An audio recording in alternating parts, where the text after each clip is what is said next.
नमस्कार मंडळी, कसे काय? मग तर आजच्या दिवसाची सुरुवात झाली एकदम निसर्गरम्य वातावरणापासून. मग जरा आम्ही झाडं लावलो सुपारीचे आणि ते रान वाढलेलं आता साफ करू गेले.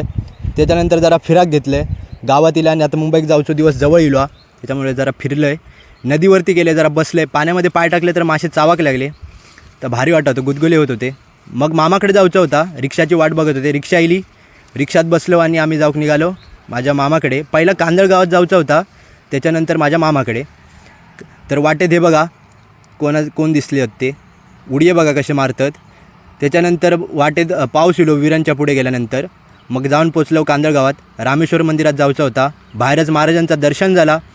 मग आम्ही मंदिरात जाऊक निघालो, चप्पल वगैरे काढले आणि पाया पडले. आणि मग आतमध्ये तर फोन अलाव नाही होतो, मग नियमांचं पालन तर करू गोया. तर बाहेरचं हे बघा मंदिराचं एकदम नजारो भारी वाटता. मग दर्शन वगैरे घेतलं आणि बाहेर इल्यानंतर ही बघा गणपतीची मूर्ती आहे. त्याच्यानंतर नंदी देवाचं दर्शन पण झाला आणि बाहेरचो परिसर बघा एकदम मस्त. त्याच्यानंतर सातेरी देवीचा मंदिर आहे बाजूकच, थंय गेलो. आत्यान ओटी वगैरे भरल्यान, तुम्ही पण देवीचं दर्शन घेवा. दर्शन घेऊन झाल्यानंतर आम्ही निघालो माझ्या मामाकडे जाऊ. तर आजचा व्हिडिओ हेच